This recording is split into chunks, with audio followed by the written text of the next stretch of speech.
Jai Hind students, welcome in our online classes SRPS Basti.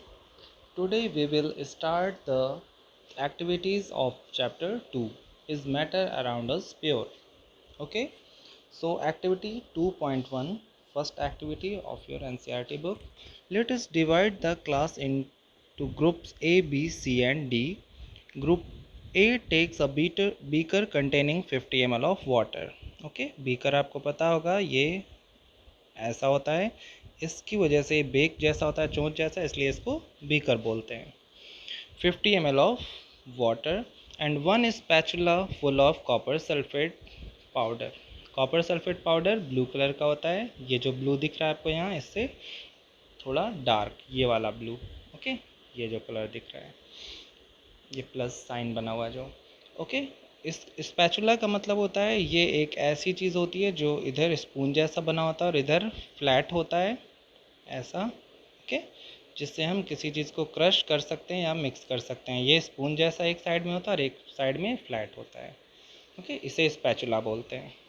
इससे हम ये कह रहे हैं कि ये इसमें कॉपर सल्फेट एक स्पून जैसे लेके इसमें मिक्स किया जाएगा. Full of copper sulphate powder in a beaker. Group C and D can take different amount of copper sulfate and potassium permanganate और common salt. ओके, यानी अब कॉपर सल्फेट का कलर क्या होगा, ब्लू. कॉपर सल्फेट का formula क्या होता है, CuSO4. ठीक है, इसके साथ वाटर भी हाइड्रेटेड सॉल्ट होता है, तो उसमें वाटर भी मिक्स होता है, वाटर मॉलिक्यूल भी .H2O भी लिखा होता है. बट आपको याद रखना अभी फ़िलहाल copper sulphate mean CuSO4. Okay, copper sulphate is of blue colour. इसका सॉल्यूशन जब एक्वा सॉल्यूशन बनाएंगे वाटर में तो ये ब्लू कलर का सॉल्यूशन फॉर्म होगा. और पोटेशियम परमैंगनेट देखिए लिखा हुआ है, इसका फार्मूला होता है KMnO4. KMnO4 means potassium permanganate. इसका कलर होता है पर्पल. ओके स्टूडेंट्स, ये बहुत डार्क सा सॉलिड कलर का छोटे छोटे टुकड़े होते हैं इसके पीसेस, जो बहुत डार्क वायलेट कलर के होते हैं. और अगर उसका बहुत स्मॉल अमाउंट आप वाटर में डिप करोगे तो वहाँ पर पिंक और पर्पल कलर का सॉल्यूशन फॉर्म होता है. ठीक है, डाइल्यूट सॉल्यूशन होगा तो पिंक होगा, और अगर डार्क कंसनट्रेटेड होगा तो वो डार्क होता है यानी वायलेट कलर का हो जाता है. ओके, और कॉमन सॉल्ट आपको पता है, कॉमन सॉल्ट का फॉर्मूला NaCl है, sodium chloride. And mix the given component to form a mixture. ठीक है, जब ऐसी डिफरेंट चीज़ों को मिलाया जाता है तो मिक्सचर फॉर्म होगा. आपको पता है ये तीनों ही सॉलिड है, अगर इसको एक्वस फॉर्म में यानी वाटर में डिज़ोल्व करने के बाद मिक्स करें तो भी वो क्या होगा, मिक्सचर होगा. Report observation on the uniformity in colour and texture, यानी इसे डिज़ोल्व करने के बाद आपको बताना है कि उसका कलर और टेक्सचर कैसा होगा. ठीक है, दिखने में, यानी वो चारों ओर, जैसे आप एक ग्लास में वाटर लेते हैं तो जैसे यहाँ पर डार्क होगा और यहाँ पर लाइट कलर होगा अगर, तो आप ये बता सकते हैं, या फिर ऊपर से नीचे तक जो भी सॉल्यूशन है उसका कलर एक जैसा यूनिफॉर्म, यानी चारों ओर उस सॉल्यूट का डिस्ट्रीब्यूशन एक जैसा होगा, तो ऐसा दिखता है. Okay, group A and B have obtained a mixture which has a uniform composition through out, यानी A और B में दोनों में यूनिफॉर्म सॉल्यूशन बनेगा, यानी टॉप और बॉटम में सब जगह एक जैसा कलर दिखता है. Such mixture are called homogeneous mixture. Okay, homogeneous का मतलब यही होता है कि जब सॉल्यूट का सॉल्वेंट में डिस्ट्रीब्यूशन यूनिफॉर्म हो, यानी कि चारों ओर इक्वालिटी हो. ठीक है, यूनिफॉर्म होने का मतलब चारों ओर एक जैसा बिखरा होगा तो एक जैसा ही कलर शो करता है. Some other example of such mixture are salt dissolve in water. ठीक है, NaCl वाटर में अगर मिक्स करते हैं तो ये भी एग्जाम्पल है होमोजीनियस सॉल्यूशन का, होमोजीनियस मिक्सचर का. Second, sugar dissolve in water. जानते हैं आप, शरबत बनाने में जब आप चीनी को वाटर में घोलते हैं, शुगर को, तो भी वहाँ पर होमोजीनियस ही बनता है, ऊपर और नीचे सब जगह एक जैसा वो डिस्ट्रीब्यूट हो जाता है. ओके, अच्छी तरह से मिक्स करने के बाद. Compare the colour of the solution of the two groups. Do both the group have obtained copper sulphate solution but the intensity of colour of the solution is different. अगर यानी कि दोनों में आपने कॉपर सल्फेट लिया है और amount ज़्यादा या कम लेंगे तो उतना ज़्यादा कंसनट्रेटेड वाले में ज़्यादा कलर आएगा और डाइल्यूट वाले में कलर फेड होता है, ठीक है, थोड़ा हल्का कलर होता है। This shows that a homogeneous mixture can have variable composition. Group C and D have obtained mixtures which contain physically distinct parts and have non-uniform compositions. Such mixtures are called heterogeneous mixtures. Non uniform composition होना यानी कि पूरी तरह से ऊपर और नीचे bottom और टॉप पर अलग अलग तरीके से दिखाई देना, यानी कि कहीं पर ज़्यादा होगा कंसनट्रेटेड, कहीं पर कम कंसनट्रेशन होगी, इसको हम नॉन यूनिफॉर्म कंपोजिशन बोलते हैं। Such mixture are called heterogeneous mixture, उसी को हेट्रोजीनियस बोलेंगे। एग्जाम्पल देखिए इसका, mixture of sodium chloride and iron filing, ठीक है, NaCl के साथ आयरन फिलिंग यानी आयरन सॉलिड है जिसके छोटे छोटे पार्ट्स होते हैं, ठीक है, उसे हम सोडियम क्लोराइड जो वाइट पाउडर होता है जो आप जानते हैं, उन दोनों को मिक्स करें तो हर जगह वो एक जैसा ही इक्वली डिस्ट्रीब्यूटेड हो, ऐसा नहीं होगा, कहीं पर सोडियम क्लोराइड ज़्यादा होगा तो कहीं पर आयरन, ठीक है। सॉल्ट एंड सल्फ़र यानी NaCl के साथ सल्फ़र पाउडर, सल्फ़र भी पाउडर फॉर्म में भी होता है, ठीक है, उस पाउडर को भी अगर आप इसके साथ मिक्स करें दोनों सॉलिड को तो वो इक्वल यूनिफॉर्म डिस्ट्रीब्यूशन नहीं होता। And oil and water are example of heterogeneous mixture. Oil and water में भी अगर आप वाटर के सरफेस पर ऑयल थोड़ा सा गिराते हैं तो देखिए वहाँ पर ऐसे दिखता है, ठीक है, कहीं पर ज़्यादा कहीं पर कम होगा। अगर आप उसे शेक करेंगे, मिक्स करने की कोशिश करेंगे तो भी ऑयल वाला पार्ट एक तरफ रहता है और वाटर वाला अलग, ठीक है, यानी वो पूरी तरह से उसमें इक्वली डिस्ट्रीब्यूशन नहीं होता। इक्वली डिस्ट्रीब्यूटेड ना होने की वजह से उसे हेट्रोजीनस मिक्सचर बोलते हैं। ओके स्टूडेंट्स, सो इसको दिखाने के लिए मैं आपको एडिशनल भी वीडियोस या पिक भी सेंड कर सकता हूँ, ठीक है, तो उसके लिए वेट करिएगा। अभी हम इसके बारे में डिस्कस कर लेते हैं, फिर मैं आपको इसका कलर शो करने के लिए बताऊँगा और फिर हम लैब में भी इसके बारे में ऑब्ज़र्व करके फिर कॉपी में भी लिख सकते हैं, ठीक है। तो अभी आप कॉपी में ये वाला पार्ट लिख लीजिएगा और जो डायग्राम बनाना है वो आप, मैं जब आपको कुछ सेंड करूँगा ऐसी पिक या वीडियो, उसके बाद बना लीजिएगा। ओके, फ़िलहाल आप ये एक्टिविटी अपनी कॉपी में लिखें। Next is activity 2.2.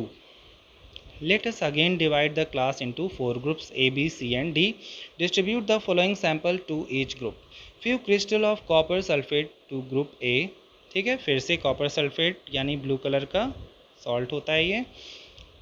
1 spatula full of copper sulphate to group B, ठीक है, स्पैचुला भी बता दिया आपको कि स्पैचुला फिर से यानी कि ज़्यादा अमाउंट, फ्यू क्रिस्टल्स कम होंगे और 1 स्पैचुला में ज़्यादा होंगे, स्पून जैसा होता है ये फिल करके, ठीक है, और फ्यू क्रिस्टल का मतलब थोड़ा सा अमाउंट ऐसा, और ये अमाउंट ज़्यादा है। चॉक पाउडर और wheat flour to group C, ठीक है, चॉक पाउडर और गेहूँ का आटा। फ्यू ड्रॉप ऑफ मिल्क और इंक टू ग्रुप डी, ठीक है, तो डिफरेंट ग्रुप को हमने डिफरेंट चीज़ें दी। Each group should add the given sample in water, सबको ये अपना सैंपल वाटर में मिक्स करना है एंड स्टिर प्रॉपरली, यानी उसको अच्छी तरह से मिक्स करना है, चलाना है। स्टिर का मतलब using a glass rod. Glass rod क्या होता है स्टूडेंट्स, ये रॉड होती है ग्लास की, और जिस भी कंटेनर में आपको कुछ मिक्स करना होता है तो आप इसे शेक करते हैं, ओके, इससे हाथ से शेक करते हैं इसे, तो वो उसमें मिक्स हो जाता है। इससे बचा कर करते हैं ताकि ये भी ग्लास का ये भी ग्लास का तो टूटे ना, इसलिए सिर्फ इसके जो टिप्स हैं वो कहीं टकराने नहीं चाहिए ग्लास में, ठीक है, सिर्फ सोल्यूशन में होना चाहिए स्टर करते वक्त, ये ध्यान रखना होता है। Are the particles in the mixture visible, ठीक है, इसमें आपको देखना है कि क्या जो पार्टिकल्स हैं मिक्स करने के बाद वो आपको दिखाई देते हैं, नेकेड आइज से आप उसे देख सकते हैं। Direct a beam of light from a torch through the beaker containing the mixture and observe from the front, यानी कि यहाँ से आप इसे ऑब्जर्व करेंगे, ठीक है, ये आई है, यहाँ से आप ऑब्जर्व करेंगे और यहाँ से आप टॉर्च से लाइट पास कराएंगे इस सॉल्यूशन से, ठीक है, ये ग्लास रॉड हटाने के बाद यहाँ से टॉर्च की लाइट, बीम ऑफ लाइट पड़ेगी और यहाँ से आप ऑब्जर्व करेंगे, ये आई है। So was the path of beam of light visible, तो ये आपको देखना है कि क्या वो जो लाइट पास हो रही है वो उसका पाथ विजिबल है, यहाँ से आप देख सकते हैं कि वो आपको दिख रहा है कि लाइट पास हो रही है उसमें से, कहाँ से। Leave the mixture undisturb for a few minutes, ठीक है, थोड़ी देर के लिए उसे सेट होने के लिए, सेटल होने के लिए रहने देते हैं।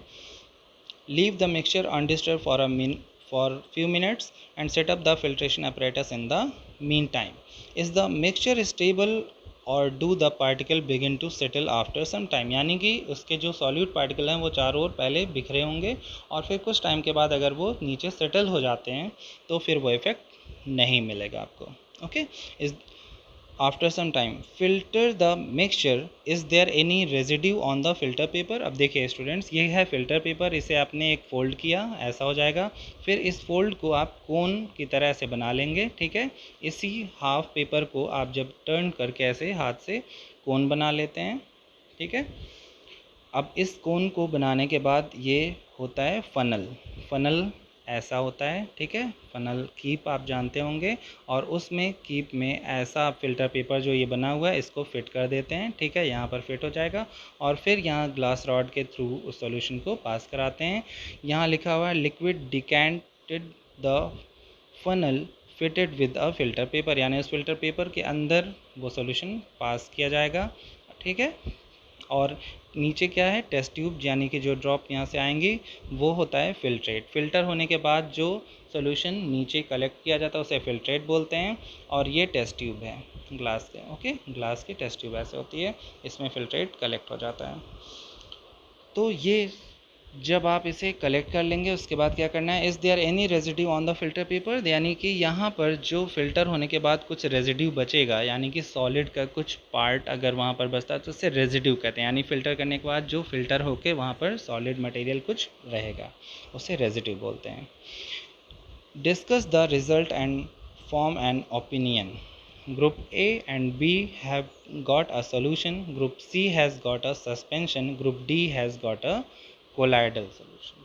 ओके, तो देखिए यहाँ पर कोलाइडल और इसके बारे में हम डिस्कस कर चुके हैं कि ट्रू सॉल्यूशन में सॉल्यूट का पार्टिकल बहुत स्मॉलर साइज़ का होता है, कोलाइडल में ट्रू सॉल्यूशन से थोड़ा बड़ा होता है सॉल्यूट का पार्टिकल, और सस्पेंशन में सबसे बड़ा पार्ट होता है, यानी उसका साइज़ सॉल्यूट का पार्ट जो होता है पार्टिकल वो सबसे बिगर साइज़ के होते हैं, यानी कि वो नेकेड आई से भी हम देख सकते हैं, और कोलाइडल में उसे हम नेकेड आई से नहीं देख सकते, और ट्रू सॉल्यूशन में बिल्कुल पता नहीं चलता कि सॉल्यूट उसमें कहाँ पर है। ओके स्टूडेंट्स, ये आप पढ़ चुके हैं, तो ये ऑब्जर्वेशन आपको कॉपी में लिखनी है। तो ये आप एक्टिविटी 1 और 2 को इस डायग्राम के साथ बना लीजिएगा और लिख लीजिएगा, और इससे रिलेटेड कोई भी क्वेरी है तो आप उसे डाउट क्लियरिंग सेशन में पूछ सकते हैं। Thank you.